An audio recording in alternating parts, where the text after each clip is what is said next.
प्यारे बच्चों, छठवीं कक्षा के गणित के तीसरे चैप्टर संख्याओं के साथ खेलना के छठे लेक्चर में आपका स्वागत है। इसके पहले वाले लेक्चर में हम लोगों ने प्रश्नावली 3.2 के सभी प्रश्नों को हल कर लिया था। अब आज के इस भाग में हम लोग संख्याओं की विभाज्यता के नियम के बारे में सीखेंगे कि अगर कोई संख्या दी हुई है तो वह संख्या 2 से या 3 से या 4 से 5 से विभाजित करने के उसके क्या नियम हैं। ठीक है, तो 2 से विभाज्यता के नियम ये हैं कि जिस संख्या के इकाई के स्थान पर 0, 2, 4, 6, 8 हो तो वह संख्या 2 से पूर्णतः विभाजित होती है। अब जैसे अगर हम लें 10, 12, 14, 16, 18 और कुछ बड़ी संख्याओं को अगर हम लें जैसे 24, 110, 4356, 4356, 1358, 2972, 5974। अब इतनी संख्याएं हमने ले रखा है, तो यहाँ पे जो हम क्या देख रहे हैं कि इकाई के स्थान पर या तो 0 आया है या 2, 4, 6, 8, 0, यहाँ 6, यहाँ 8, यहाँ 2, यहाँ 4। इसका मतलब ये है कि अगर किसी भी संख्या को हम 2 से भाग दें तो यह संख्या पूरी की पूरी क्या होगी, विभाजित हो जाएगी। तो बिना भाग दिए हम इस तरह की संख्याओं को देख करके ये बता सकते हैं कि यह संख्या 2 से विभाजित होगी। जैसे यहाँ पे देखिए, ये एक बड़ी संख्या, इसी को अगर ले लें तो ये है 4356। अब यहाँ इकाई के स्थान पर कितना है, 6। तो इकाई के स्थान पर 6, हमारा नियम क्या कह रहा है कि इकाई के स्थान पर अगर संख्या में 6 आता है तो वो 2 से विभाजित होगा। अब यहाँ पे आप 2 से भाग दे करके देख सकते हैं। 2 दूनी 4, फिर 3, 2 एकम 2, 3 में से 2 गया 1, फिर 2, 2 छक्के 12, फिर 5, फिर 2 दूनी 4, 5 में से 4 गया 1, फिर 6, 2 अठे 16। यहाँ पे शेषफल क्या आ गया, 0 आ गया। शेषफल 0 आने का मतलब ये हुआ कि यह 2 इस संख्या को पूरा पूरा विभाजित कर दी। ठीक है, तो इसको आपको बिल्कुल अच्छे से याद रखना है कि 2 से विभाजितता का नियम क्या है। नियम यह है कि जिस संख्या के इकाई के अंक के स्थान पर 0, 2, 4, 6, 8 हो तो वह संख्या 2 से पूर्णतः विभाजित होती है। ठीक है, दूसरा है 3 से विभाज्यता के नियम। तो 3 से विभाज्यता का नियम यह है कि जिस संख्या के सभी अंकों का योग 3 से विभाज्य हो तो वह संख्या 3 से विभाजित होगी। अब यहाँ पे ध्यान दीजिए, जैसे अगर हम एक एग्जाम्पल लें कि 513 में 3 अंक हैं, 1, 2, 3। अब इनको जोड़े तो अंकों का जोड़ कितना हो जाएगा, अंकों का जोड़ ये बराबर होगा 5 धन 1 धन 3, 5 1 6 और 6 और 3 9। ठीक है, अब इस 9 में 3 से हम भाग करें, 3 तरीके 9, यानी कि ये क्या हो रहा है, ये 3 से विभाज्य है जो 3 से विभाज्य है। ठीक है, इसलिए 513 3 से विभाज्य है, 3 से विभाज्य है। ठीक है, और भी एक एग्जाम्पल ले सकते हैं, जैसे मान लीजिए 219 है, ये पहला एग्जाम्पल हो गया। दूसरा एग्जाम्पल है 219। अब यहाँ अगर इसको हमें अप्लाई करना होता है तो अगर 2 से हमको जांचना होगा तो यहाँ पे देखिए इकाई के स्थान पर 9 है, 0, 2, 4, 6, 8 नहीं है तो इसका मतलब 2 से विभाजित नहीं होगा। तब हम 3 से जांचेंगे। तो 3 से जांचने का नियम क्या है कि अंकों का जोड़ क्या हो, 3 से विभाज्य हो तो वह 3 से विभाजित होगा। तो ये 219 है तो इसको हम जोड़ें तो अंकों का जोड़ बराबर कितना हो जाएगा, 2 धन 1 धन 9, 2 और 1 3 और 3 और 9 12, 3 चौक को 12, यानी कि जो 3 से विभाज्य है। ठीक है, इसका मतलब क्या हुआ, 3 से विभाज्य, इसलिए 219 3 से विभाज्य होगा, इसलिए 219 3 से विभाज्य है। ठीक है, एक और एग्जाम्पल लेते हैं। ये सपोज कर लीजिए 54 है, 54 छोटा अंक लेगा 54। तो यहाँ पे अंकों का जोड़ कितना हो जाएगा, अंकों का जोड़ ये बराबर होगा 5 धन 4, ये बराबर 9, जो 3 से विभाज्य है। तो 3 से जब ये विभाज्य है इसका मतलब कि 54 भी 3 से विभाज्य होगा, इसलिए 54 3 से विभाज्य है।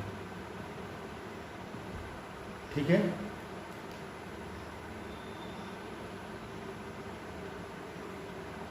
ये 4 से विभाज्यता का नियम ये है कि जिस संख्या की दहाई तथा इकाई अंकों से बनी संख्या 4 से विभाज्य हो या दहाई और इकाई के स्थान पर 0 हो, वह संख्या 4 से विभाजित होगी। जैसे यहाँ पे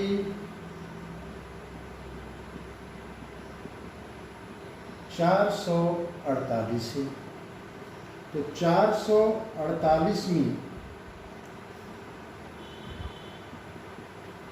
448 में दहाई और इकाई से बनी संख्या, दहाई व इकाई से बनी संख्या क्या है, 48। ठीक है, और यह 48 क्या है, 4 से विभाज्य है। 48 में 4 से आप भाग करें, 4 एकम 4 और 8, 4 दूनी 8, यहाँ 0 आ जाएगा, जो 4 से विभाज्य है, 4 से विभाज्य है। अतः 448 4 से विभाज्य है, इसलिए 448 4 से विभाज्य है। ठीक है, और भी एग्जाम्पल हम ले सकते हैं, जैसे ये पहला एग्जाम्पल हो गया। दूसरा थोड़ा सा और बड़ी संख्या हम ले, 4612, 4612 में दहाई और इकाई से बनी संख्या क्या है, 12 है। तो में दहाई व इकाई से बनी संख्या बराबर 12, जो 4 से विभाज्य है, 4 से विभाज्य है। जब ये 4 से विभाज्य है इसलिए 4612 4 से विभाज्य है। ठीक है, एक चीज़ और, यहाँ पे जो पहला हमने नियम बताया था 2 से विभाज्यता का, यहाँ देखिए इकाई के स्थान पर 2 है तो इसका मतलब यह संख्या 2 से भी विभाजित हो, और दहाई और इकाई से बनी संख्या 4 से विभाज्य, इसलिए ये पूरी संख्या क्या होगी, 4 से विभाज्य होगी। ठीक है, एक और एग्जाम्पल हम ले लेते हैं। ये 9532 में दहाई व इकाई से बनी संख्या क्या है? 32 है। ये बराबर 32 और 4 अट्ठे 32 जो 4 से विभाज्य है, जो 4 से विभाज्य है, 4 से विभाज्य, इसलिए 9532 4 से विभाज्य।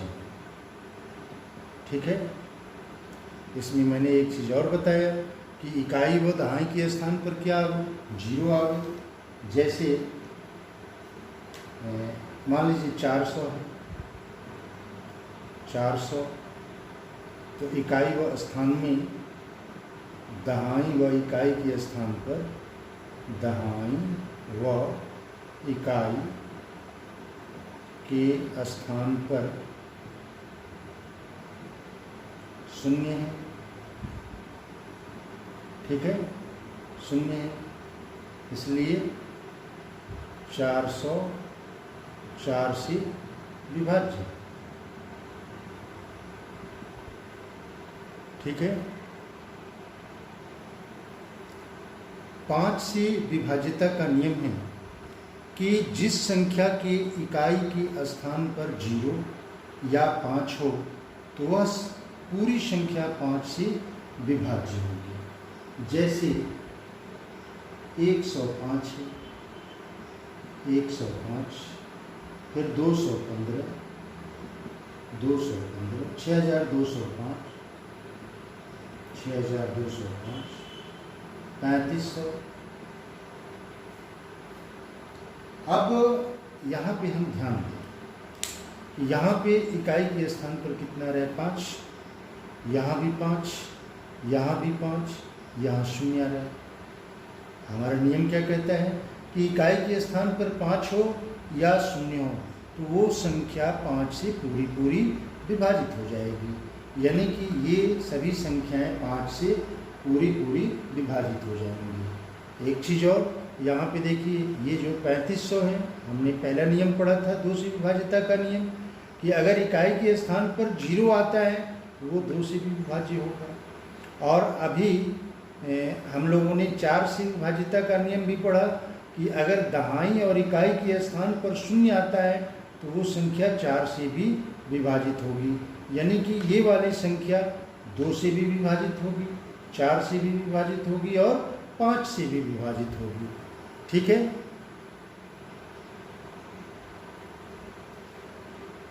पांचवा नियम है 6 से विभाज्यता का नियम। तो 6 से विभाज्यता का नियम यह है कि जो संख्या 2 और 3 दोनों से विभाज्य हो तो वह 6 से विभाज्य होगी। अब एक एग्जाम्पल लेते हैं हम, 24। तो 24 में इकाई के स्थान पर क्या है? 4। तो हम ये जब है ये हम जानते हैं कि यदि किसी संख्या के इकाई के स्थान पर 0, 2, 4, 6, 8 आता है तो वो संख्या 2 से विभाजित होगी। तो ये 24 आपका क्या है? 24 में इकाई के स्थान पर 4 आ रहा है, इसका मतलब कि ये संख्या 2 से विभाजित होगी। और फिर हम ये चेक करें कि ये 3 से विभाजित है कि नहीं। तो 3 से विभाज्यता का नियम हमने क्या पढ़ा कि दी हुई संख्या के अंकों का योग अगर 3 से विभाज्य है तो वो पूरी संख्या 3 से विभाजित होगी। तो अंकों का योग 2 धन 4, तो 2 धन 4 बराबर क्या होगा? 6, और 6 क्या होगा? 3 से विभाज्य होगा। इसका मतलब क्या हुआ कि 24 6 से विभाज्य होगी। ठीक है, इसी तरह से दूसरा एग्जाम्पल हम ले लें, 84। यहाँ इकाई के स्थान पर 4 है तो इसलिए 2 से विभाजित होगा। और 8 धन 4 क्या होगा? 12, और 3 चौको 12, यानी कि 12 आपका 3 से विभाज्य। इसका मतलब कि 84 3 से विभाज्य होगा और 2 से विभाज्य होगा। और नियम क्या कहता है कि 2 और 3 से विभाज्य हो तो वो 6 से विभाज्य होगा। यानी कि 84 हमारा 6 से विभाज्य होगा। अब ये 3 अंक की संख्या हम ले लें, जैसे 144 है, तो 144 में आप इकाई के स्थान पर देखें 4 आया है, तो 4 आया है, इसका मतलब ये 2 से विभाज्य होगा।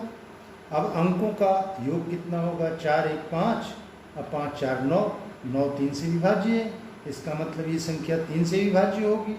तो जब 2 से भी विभाज्य है, 3 से भी विभाज्य है, इसका मतलब ये पूरी संख्या 6 से विभाज्य होगी। ठीक है, एक 4 अंक का भी ले लेते हैं, जैसे 1026। ठीक है, 1026, तो यहाँ पे देखिए इकाई के स्थान पर 6 आ गया। तो जब इकाई के स्थान पर 0 2 4 6 8 आएगा तो वो 2 से विभाज्य होगा। तो ये तो कन्फर्म हो गया कि ये संख्या 2 से विभाज्य है। अब हम 3 से चेक करें, तो 1 धन 0 धन 2 धन 6, तो 2 और 1 3 और 3 और 6 9, 9 3 से विभाज्य है। इसका मतलब पूरी संख्या क्या होगी, ये 3 से विभाज्य होगी, यानी कि ये 1026 2 से भी विभाज्य है और 3 से भी विभाज्य है। इसका मतलब ये पूरी संख्या 6 से विभाज्य होगी। ठीक है, छठा है 7 से विभाज्यता का नियम। वैसे ये आपकी बुक में नहीं दिया हुआ है, लेकिन इसे समझ लीजिए, आ जाएगा समझ में। 7 से विभाज्यता का नियम ये है कि किसी संख्या के इकाई अंक में 2 से गुणा कर शेष बचे अंकों से बनी संख्या में से घटाने पर वियोगफल, यानी कि जो अंतर आता है उसको 7 से विभाजित किया जाए। अगर वो 7 से विभाज्य है तो वह पूरी संख्या 7 से पूर्णतया विभाजित होगी। एक एग्जाम्पल को लेकर के मैं आपको समझा रहा हूँ। जैसे यहाँ पे एक अंक है 133, ठीक है, तो इसमें 133 में इकाई अंक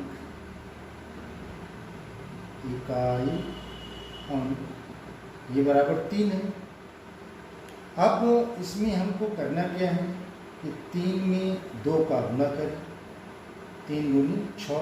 यानी कह रहे किसी संख्या की इकाई के अंक में 2 से गुणा करें, तो इकाई का अंक 3 है, तो इस 3 में 2 से गुणा करें तो कितना आया 6।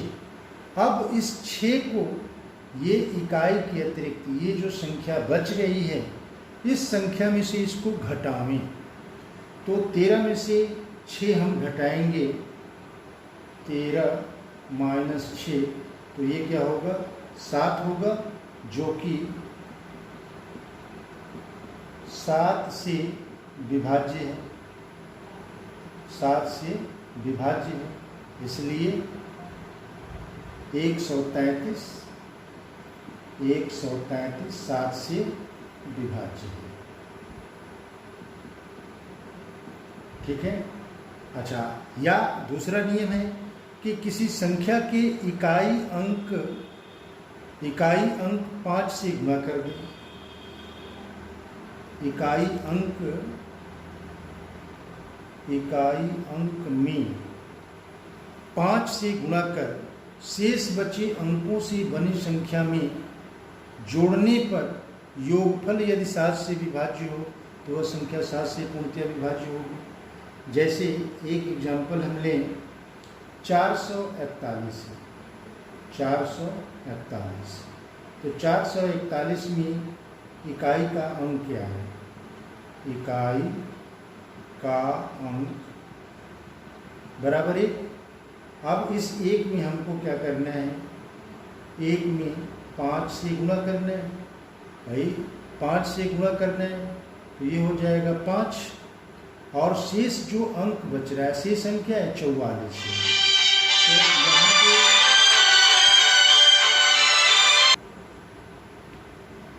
1 गुणे 5 बराबर 5, और फिर इसके बाद क्या है कि शेष बचे अंकों से बनी संख्या में जोड़ने पर योगफल, तो शेष कितना है 49 है।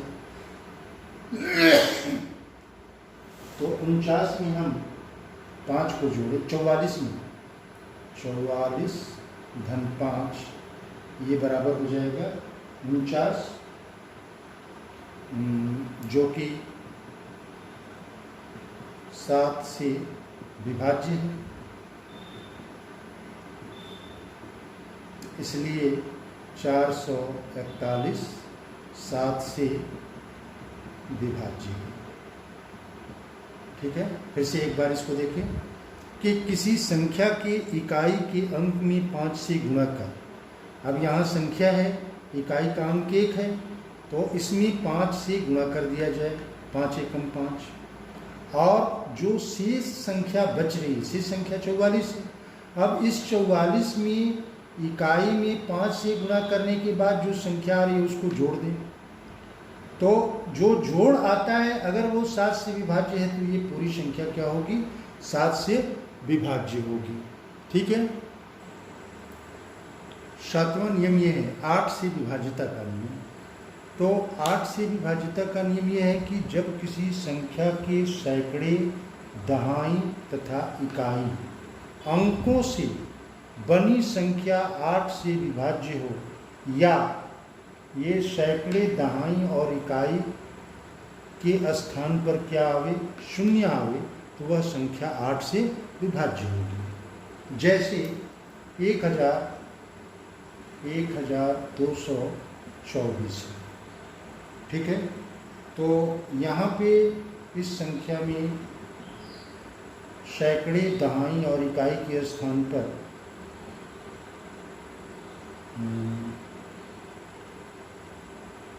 सैकड़े, दहाई और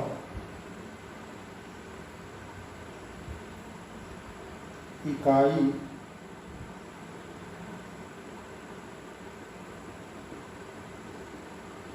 से बनी संख्या क्या होगी, 224 होगी। अब ये 224 8 से अगर विभाज्य हो, 8 दूनी 16, 12 में से 6 जा 6 और 8 अठाई 64, विभाज्य है ये।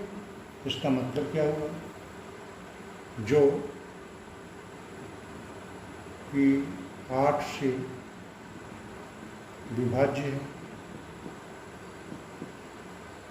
इसलिए 1224 8 से विभाज्य। ठीक है। अब अगर मान लीजिए दूसरा एग्जाम्पल कि ये 00, तीनों के स्थान पर 0 आ गया, तो यहाँ पे इकाई, सैकड़ा, दहाई और इकाई के स्थान पर में सैकड़े, दहाई व इकाई के स्थान पर 0 है, इसलिए 13,008 से विभाज्य। ठीक है। 8वां ये है कि 9 से विभाज्यता का नियम। तो 9 से विभाज्यता का नियम यह है कि जिस संख्या के सभी अंकों का योग 9 से विभाजित हो तो वह संख्या 9 से विभाजित हो जाएगी। जैसे 729 है, तो अब सभी अंकों का योग कितना होगा, 7 धन 2 धन 9, 7 2 9 9 18, 18 9 से विभाजित हो जाएगा, इसलिए ये 729 क्या होगा, 9 से विभाज्य होगा। अगला एग्जाम्पल है कि 4608 है, तो यहाँ पे अंकों का योग हम देखें, 4 धन 6 धन 0 धन 8, ये भी 18 आएगा, और 18 9 से विभाज्य है, इसलिए 4608 9 से विभाज्य है। एक और एग्जाम्पल देख लेते हैं, 5283 है, तो 5 धन 2 धन 8 धन 3 ये बराबर 18 होगा, जोड़ेंगे तो, और 18 9 से विभाज्य है, इसका मतलब 5283 9 से विभाज्य होगा। इसी तरह का एक नियम हमको मिला था 3 से विभाज्यता का नियम। तो 3 से विभाज्यता का नियम क्या था, सभी अंकों का योगफल अगर 3 से विभाजित है तो वो पूरी संख्या 3 से विभाजित थी। ठीक है, ये 9 नंबर है 10 से विभाजिता का नियम। तो 10 से विभाजिता का नियम ये होता है कि जिस संख्या की इकाई की स्थान पर केवल 0 है तो वह संख्या 10 से पूर्णतः विभाजित होगी। जैसे 600 है, 800 है या 450 है, तो हम प्रत्येक संख्या में देख रहे हैं कि इकाई के स्थान पर क्या आ रहा है, 0 आ रहा है। इसका मतलब ये पूरी संख्या क्या होगी, 10 से विभाजित हो जाएगी। अब हम बात करते हैं 11 से विभाजिता का नियम। तो 11 से विभाजिता का नियम ये है कि इकाई के स्थान से आरंभ करते हुए सम स्थानों के अंकों का योग और विषम स्थानों के अंकों का योग का अंतर 0 हो या 11 से विभाज्य हो तो वह संख्या 11 से विभाज्य होती है। अब यहाँ देखिए एक एग्जाम्पल मैंने लिया 308। ठीक है, तो इकाई का स्थान क्या है, 8 है। यहाँ पे कह रहा है इकाई के स्थान से आरंभ करते हुए, तो यहाँ से आरंभ करेंगे, ये आपका विषम स्थान सम स्थान होगा, विषम स्थान होगा। अब एक छोड़ करके फिर दूसरा आपका विषम स्थान मिलेगा। तो विषम स्थानों का योग इकाई से प्रारंभ करेंगे तो विषम स्थान क्या है, एक तो 8 है, फिर 3 है, तो 8 और 3 का योग कितना आया, 11। और फिर सम स्थानों के अंकों का योग, तो सम स्थान पर केवल 0 है तो यहाँ 0 हो गया। अब ये कह रहे हैं कि दोनों का अंतर या तो 0 हो या 11 से विभाज्य हो, तो 11 माइनस 0 बराबर कितना आया, 11, और 11 से विभाज्य होगा, इसलिए 308 क्या होगा, 11 से विभाज्य है। एक और हम संख्या लेते हैं,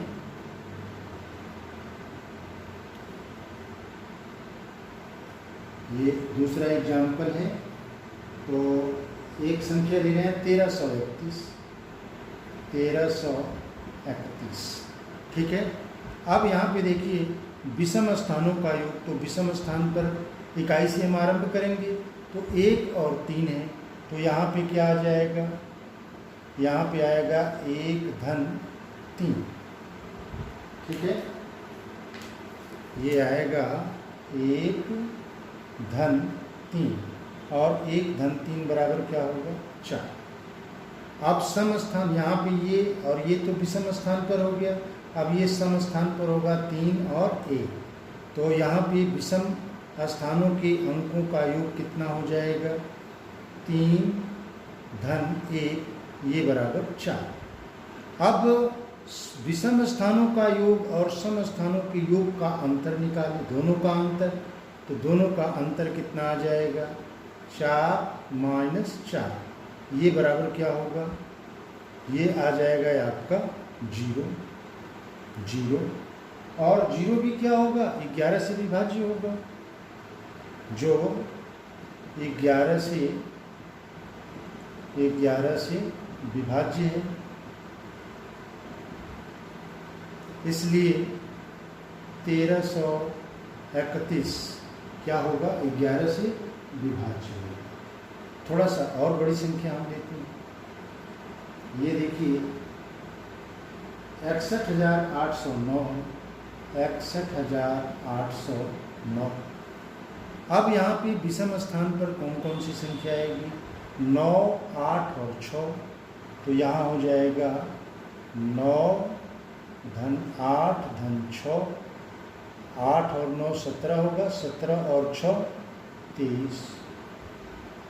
ठीक है, और सम स्थानों पर क्या आ रहा है, 0 और 1 आ रहा है, तो यहाँ पे हो जाएगा 0 धन 1, ये बराबर 1 हो जाएगा।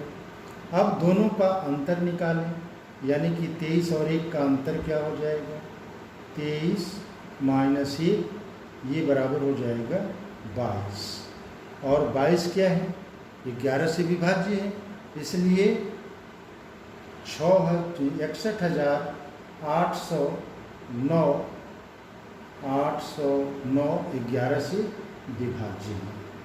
ठीक है, तो आज के लेक्चर में बस इतना ही। और अगले लेक्चर में हम लोग प्रश्नावली 3.3 के प्रश्नों को हल करेंगे। और आज का ये वीडियो आपको कैसा लगा इसे कमेंट बॉक्स में लिखिएगा, और इस वीडियो को अधिक से अधिक लाइक कीजिए, शेयर कीजिए, सब्सक्राइब कीजिए। Best of luck.